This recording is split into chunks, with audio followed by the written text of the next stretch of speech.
SGRY, यही यही ये मनरेगा का पिछले जन्म का नाम है। लेकिन मैं हैरान हूं, बाद में जवाहरलाल जी का नाम निकाल दिया गया और किसी और ने नहीं निकाला, उसी दल ने निकाला जो हमें कोसते रहते हैं। उसके बाद 1993 एम्प्लॉयमेंट एश्योरेंस स्कीम EAS, सुनिश्चित रोजगार योजना, ये आया। उसके बाद वाजपेयी जी की सरकार आई, तो उस समय इन सभी योजनाओं में से जो भी अच्छा था ले लेकर के संपूर्ण ग्रामीण रोजगार योजना SGRY ये शुरू हुआ। 2004 में फिर उसमें रीइंकारनेशन हुआ। National food for work programme, काम के बदले अनाज का राष्ट्रीय कार्यक्रम आया। और उसके बाद इसने नया रूप 2006 में लिया मनरेगा। और इसलिए पहले नरेगा और फिर कुछ एक नया ज्ञान हुआ तो फिर वो मनरेगा हुआ। तो ये गरीबों की भलाई के लिए कुछ न कुछ योजनाएं लगातार चलती रही है। ये बात सही है कि आप बड़े सीना तान करके कह सकते हो कि मोदी जी, चुनाव में भाषण करना अलग चीज है, तुम कहते हो गरीबी हटाओगे, लेकिन तुम्हें मालूम नहीं हम कौन है। अरे हमने गरीबी की जड़ें इतनी जमा दी है, इतनी जमा दी है। मोदी तुम उखड़ जाओगे लेकिन इसे उखाड़ नहीं पाओगे। ये बात सही है कि मुझे यहां आने के बाद पता चला कि इतनी जड़ें जमाई है आपने, इतनी जड़ें जमाई है आपने। और इसलिए मैंने पिछली बार भी कहा था, इस बात का कोई इनकार नहीं करेगा कि इस देश के 60 साल के कार्यकाल में अगर हम गरीबों का भला कर पाए होते तो आज मेरे देश के गरीबों को मिट्टी उठाने के लिए, गड्ढा खोदने के लिए मजबूर नहीं होना पड़ा। ये हमारा सफलता का स्मारक नहीं है, ये हम सबको स्वीकार करना होगा। और इसलिए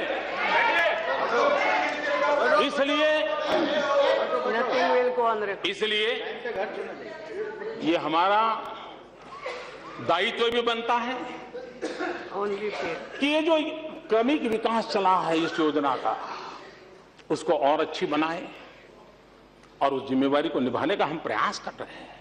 लेकिन ये बात स्वीकार करनी होगी कि हम उस हालत पर देश को लाए हैं, इवन स्किल लेवल को भी अनस्किल होने में मजा आने लगा है।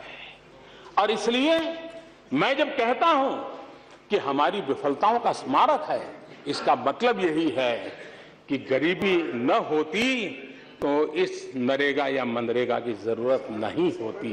लेकिन ये सच्चाई है और मैंने आकर के देखा कि ऐसी गरीबी की जड़ों को जमा दिया गया है कि उसको उखाड़ फेंकने के लिए मुझे भारी मेहनत करनी पड़ रही है। और उसके लिए हम अभी जो फिलहाल जो योजना चली, इसमें जो कमियां हैं उन कमियों को कैसे दूर करना, उसकी दिशा में हम प्रयास कर रहे हैं। आपके साथ 1000% सहमत हूं। मुझे इसका कोई विरोध नहीं है। आप 2012 के CAG के रिपोर्ट को देख लीजिए, इसके साथ जड़ें जमा दी हैं, कैसे गरीबों के नाम पर लूटे जा रहे हैं, इसकी उसमें चर्चा है। 2012 के CAG रिपोर्ट में चर्चा,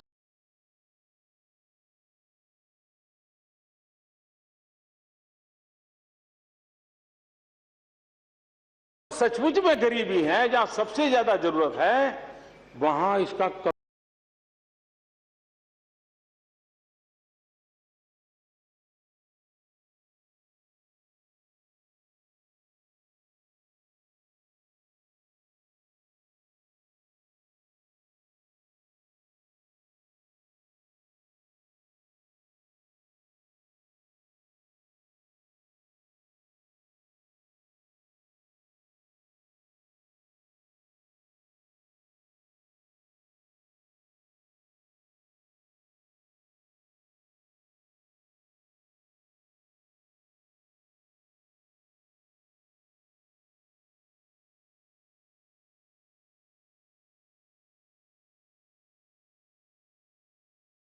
ज्यादा आलोचना इस बात के लिए नहीं हो रही है कि हमने कुछ गलत किया है, चिंता इस बात की है कि तुम हमसे अच्छा क्यों कर रहे हो, कैसे कर रहे हो, ये चिंता का विषय सता रहा है और इसलिए परेशानी हो रही है। जो 60 साल में नहीं कर पाए वो आप कैसे कर लेते हो, ये चिंता का विषय है। और योजनाएं कैसी होती है, लंबे अरसे तक कैसा लाभ करती है। इस देश के इंटेलेक्चुअल क्लास को भी मैं निमंत्रित करता हूं कि 2 योजनाओं का एक कंपैरेटिव स्टडी करने की जरूरत है। एक अटल जी के समय शुरू हुई प्रधानमंत्री ग्रामीण सड़क योजना और दूसरी योजना का उन राज्यों को सबसे ज्यादा लाभ मिला। रोड बनता है तो रोजगार भी आता है, रोड बनता है तो सुविधा भी आती है और उसके कारण एजुकेशन में, हेल्थ में, व्यापार में भी एक बदलाव आया है। प्रधानमंत्री ग्राम सड़क योजना में भी भारत सरकार के पैसे गए, मनरेगा भी गए, लेकिन एसेट क्रिएशन हुआ और इसलिए उसमें से सीख करके हम मनरेगा को भी एसेट क्रिएशन के पर बल दे रहे हैं। उसमें भी पानी पर सबसे ज्यादा हम बल दे रहे हैं और उसका परिणाम मिलेगा ऐसा मैं मानता हूं और हम कोशिश कर रहे हैं। हमारे मल्लिकार्जुन जी ने फूड सिक्योरिटी बिल को लेकर के, एक्ट को लेकर के, और मैंने देखा है कि गुजरात की बात आए तो बड़ा ही मजा आ जाता है, बड़ा आनंद आ जाता है और फिर कहने को और कुछ होता नहीं तो घूम फिर करके। तो ये आपकी बैंकरप्सी है, मैं जानता हूं कि आपके पास और कुछ है नहीं, लेकिन मैं बताना चाहता हूं जी, जिस राष्ट्रीय खाद्य सुरक्षा कानून के आप इतने गीत गाते हैं और हमें बार बार सुनाते हैं कि हम लाए, हम लाए, हम लाए, हम 2014 मई में आए। अध्यक्ष महोदय जी, मई 2014 तक सिर्फ 11 राज्यों ने हड़बड़ी में उसमें जो अपेक्षाएं थी ऐसी किसी व्यवस्था को पूर्त किए बिना कागज पे लिख दिया था कि स्वीकार करें। जिस बात को लेकर के हम इतनी बातें करते हैं उसकी ये दुर्दशा थी। इतना ही नहीं, आज मैं अभी जो खड़ा हुआ हूं ना, तब की मैं बात बताना चाहता हूं। आज भी 4 राज्य ऐसे हैं, कुल 8, 4 राज्य ऐसे हैं जिसमें आज भी ये फूड सिक्योरिटी एक्ट का नामो निशान नहीं है और उसमें आपके द्वारा शासित राज्य हैं केरल, मिजोरम, मणिपुर, अरुणाचल प्रदेश और इसलिए गुजरात ने अब कर लिया और उन्होंने जिन बारीकियों को पूरा किया है जरा स्टडी करने जाना चाहिए। आपने जाना, आपकी एक पूरी टीम भेजिए। आप केरल में चुनाव में जा रहे हो, आप ताम जाम से बातें कर रहे हो, केरल की जनता आपसे जवाब मांगेगी कि आपने ये जिस एक्ट को लेकर के इतनी बड़ी बातें की, केरल उस एक्ट से वंचित क्यों रखा है, अरुणाचल प्रदेश क्यों रखा था, मिजोरम क्यों रखा था, मणिपुर क्यों रखा था। 8 राज्य बाकी, उसमें 4 राज्य आपके हैं और इसलिए मैं कहना चाहता हूं कि हम कहते बहुत हैं, लेकिन कभी कभी आप सभी महानुभाव, जब प्रधानमंत्री फसल बीमा योजना की बात आई थी तो जब वेंकैया जी बोल रहे थे तो हमारे सौगत राय जी खड़े हो गए थे। वैसे वो फटाफट खड़े हो जाते हैं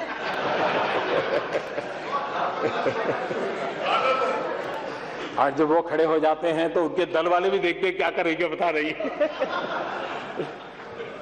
सौगत राय जी ने कहा कि भाई ये किसान फसल बीमा योजना है, प्रधानमंत्री फसल बीमा योजना, ये तो सिर्फ 45 डिस्ट्रिक्ट के लिए है।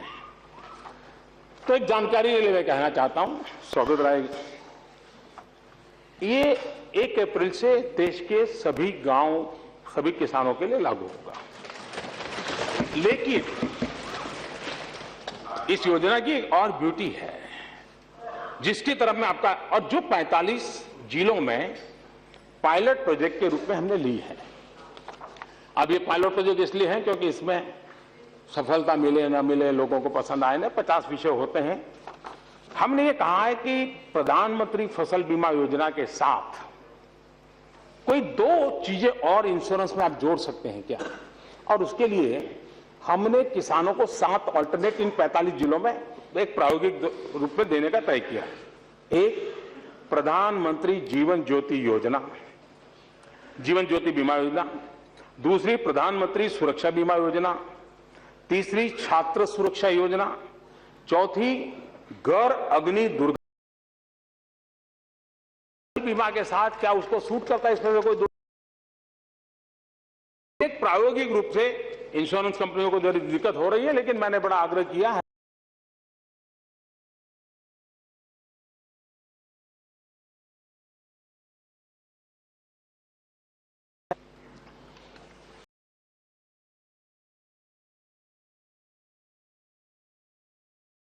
हमारा था इतना, ये तो भैया मैं कैसे कह सकता हूं, रेल मैंने शुरू की। आप कह सकते हैं, आप तो कुछ भी कह सकते हैं। हम में वो हिम्मत नहीं है।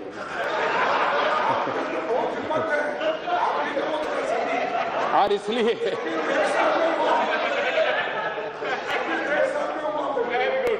यूपीए के 10 साल रेलवे, सुरेश जी हूं,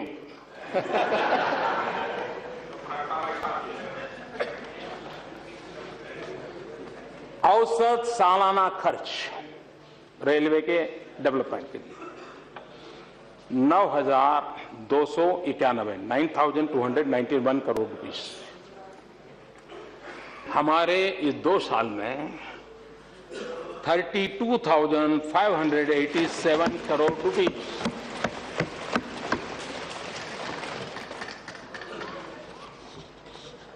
प्रति वर्ष औसत लाइनों का कमीशनिंग, हमने लाइनें कितनी बिछाई है। यूपीए 1 एवरेज है 1,477 किलोमीटर। यूपीए 2 थोड़ा सुधार हुआ, 1,520 किलोमीटर। NDA 2,292, round about 2,300।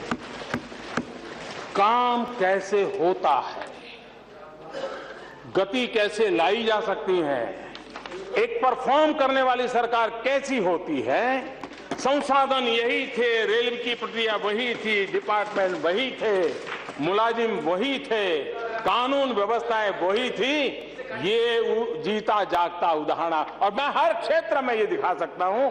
लेकिन राष्ट्रपति जी के भाषण के संदर्भ में और अधिक न कहते हुए मैंने ये कहा है, एक विषय,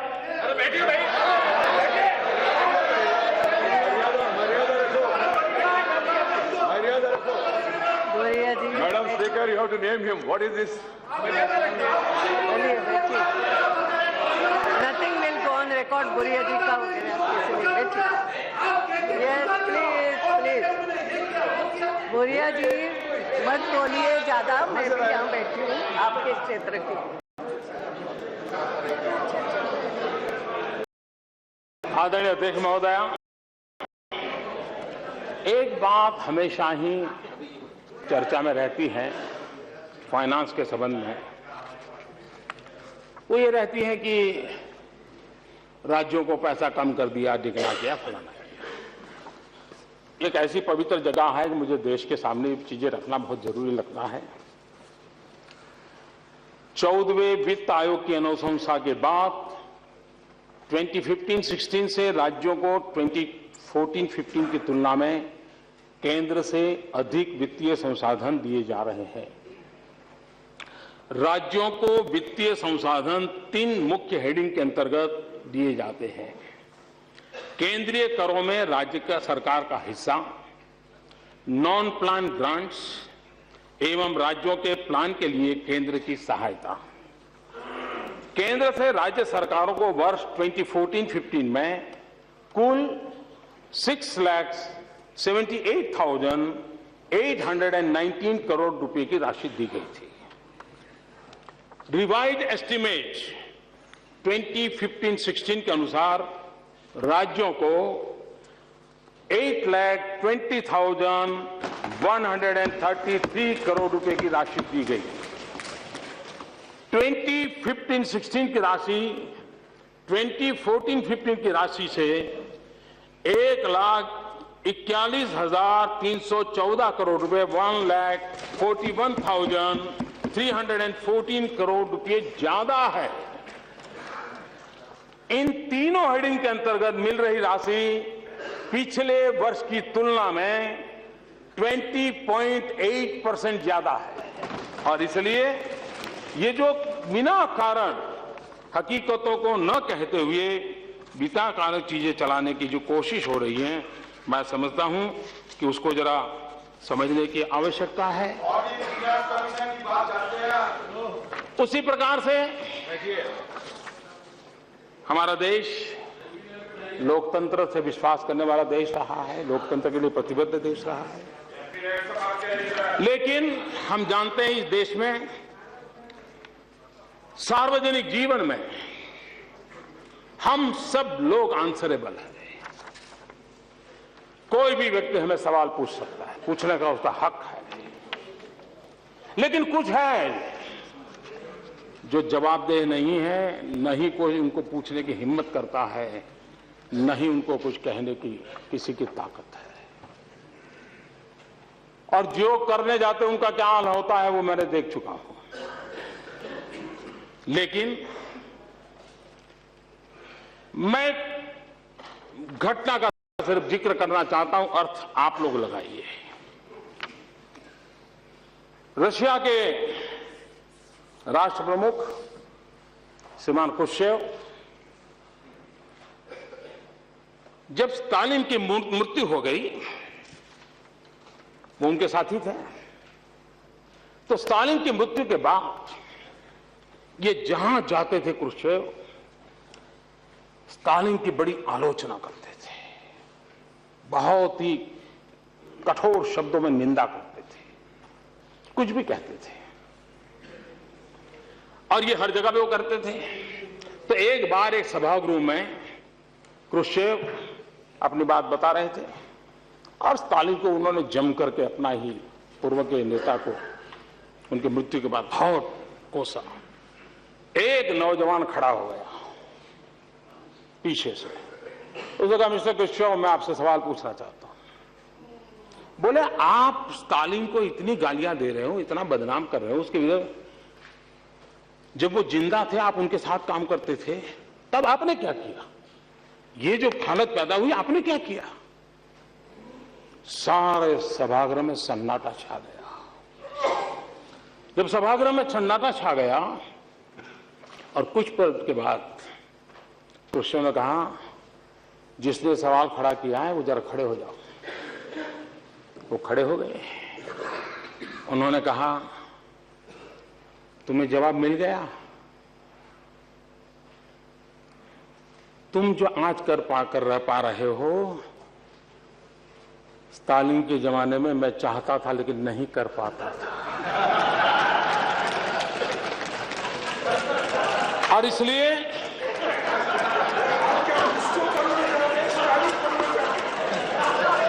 इसको समझने में देर लगेगी, लेकिन इसमें कोई बादाम काम नहीं आएगी। आपको तो शायद थोड़ा समझ आ जाएगा, औरों के लिए मैं नहीं कह सकता। हमारे यहां कभी कभी शास्त्रों में, लोकोक्तियों में कई बातें बड़ी अच्छी कही जाती है और उसमें पर उपदेश कुशल बहु तेरे, जे आचर ही ते नर न घनेरे। दूसरों को उपदेश देने की कुशलता वाले तो बहुत सारे लोग हैं, परंतु जो खुद वैसा आचरण करे वैसे लोगों की संख्या बहुत कम है। मैं लगातार आप सबके जरा उपदेश सुनता रहा हूं, सलाह सुनता रहा हूं, आलोचना झेलता रहा हूं, आलोचना से ज्यादा आरोप सह रहा हूं। ये सब चल रहा है और मुझे क्या हुआ है कि 14 साल के काम काफी कुछ मैं इससे जीना सीख चुका हूं इससे जीना सीख चुका हूं। लेकिन ये देश उस बात को कभी नहीं भुला सकता है। अध्यक्ष महोदय, 27 सितंबर 2013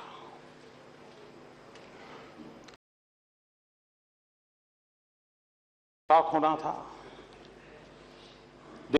नेता थे, हिंदुस्तान की कैबिनेट, एंटनी साहब बैठते थे, शरद पवार साहब बैठते थे, इस देश के गणमान्य वरिष्ठ अनुभवी नेता बैठते थे। उस कैबिनेट ने जो निर्णय किया, उस निर्णय को 27 सितंबर 2013 पत्रकार परिषद में फाड़ दिया गया था।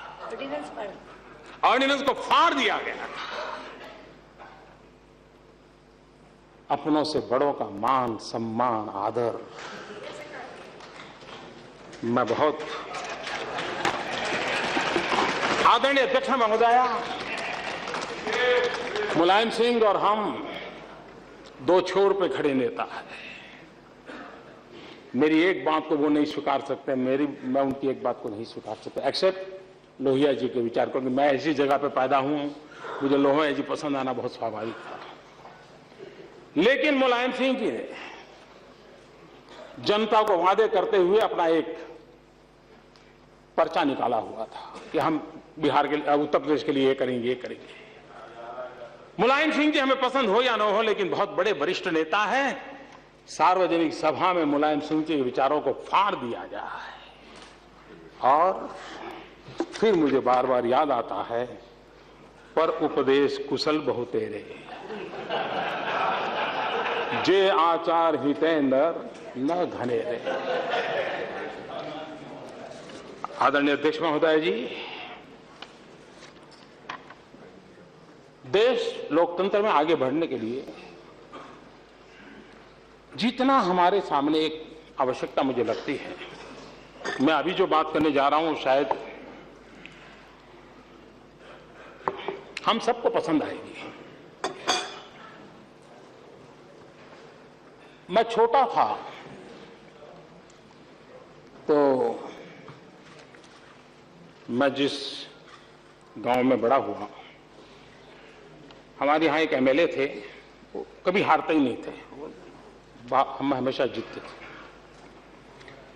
लेकिन वो जाते थे ट्रेन में तो हम भी कोशिश करते उनको चाय पिलाएं, क्योंकि वरना कोई मुसीबत आ जाए रेलवे में तो हम उनको संभालते थे। तो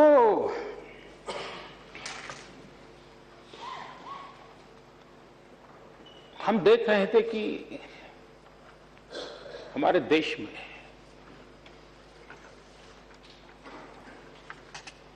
उनसे कभी मैंने एक बार शब्द सुना, एलएक्यू। अब हमें एलएक्यू क्या होता है समझ नहीं था, लेकिन जब आगे दिन बीतते गए तो पता चला वो एलएक्यू वाला वो था। मैं देख रहा था कोई एलएक्यू आ जाए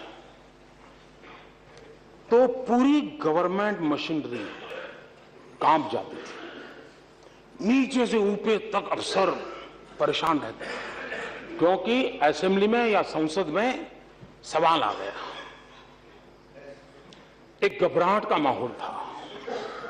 सदन में भी कभी किसी सब्जेक्ट की डिबेट होती थी तो अफसरों को चिंता रहती थी, पता नहीं क्या होगा।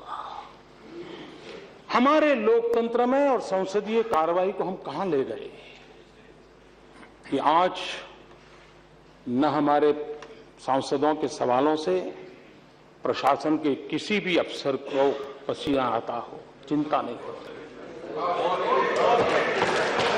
हमने हमारी इस कार्यवाही को कहां ले गए कि हमारे अफसरों को कोई डर नहीं रहा है। ये सवाल इस सरकार का उस सरकार का नहीं है। कालक्रम से ये डिटोरिएशन हुआ है। जब संसद के अंदर भले ही प्रतिपक्ष का एक ही अकेला संसद क्यों न हो, उसके दल का और कोई भी सदस्य न हो, लेकिन सरकारी मुलाजिमों के लिए, गवर्नमेंट मशीनरी के लिए वो प्रधानमंत्री से कम नहीं हो सकता है।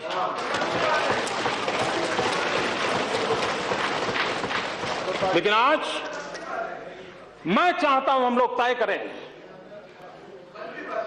तू मैं हम करेंगे। आप मुझे कोसेंगे, मैं आपको कोसूंगा, और अफसर ताली बजाते हैं, मजा लेते हैं। ये लंबे अरसे की बीमारी आई है।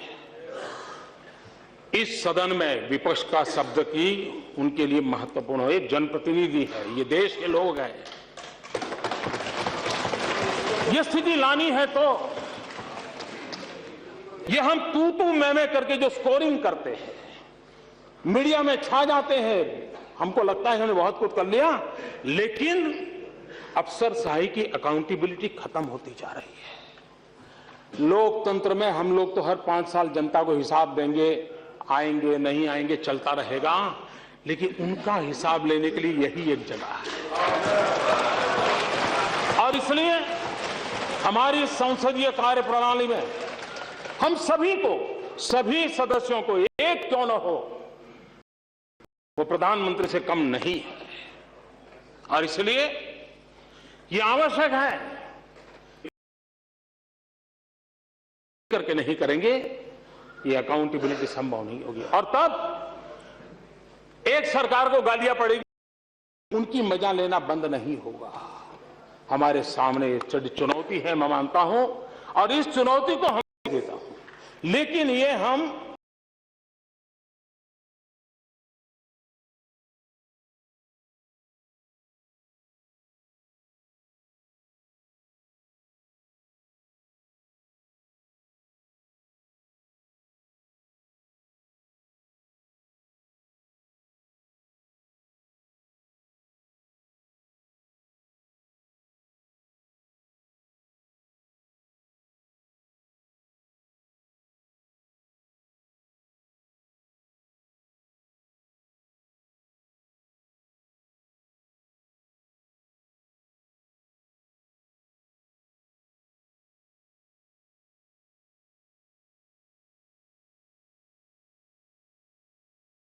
one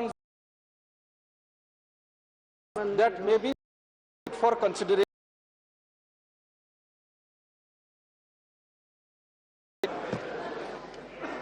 So question is that amendment number 1110 moved by Shri Bhartrihari Mehtab ji be adopted. Those in favor may say aye, those against may say no. I think the noes have it. The noes have it. I demand division on this. I want division on this. Because this is a very emotional aspect for Odisha. We have heard the passion, with all passion, the Prime Minister has said. Not a single word has been uttered. Not a single word. I know, relating to the vote of thanks to the Honorable President, this is a very uncommon thing. Yeah. But this is what we very emotionally feel, that Odisha has been denied. Yes, let the lobbies be clear. Yes. क्या amendment? दोबारा करेंगे Amendment. अच्छा चलो जाओ। उड़ीसा के लिए ये सब करेंगे। शोर होता तो हम करा देते। ऐसे थोड़ा कम करा देना।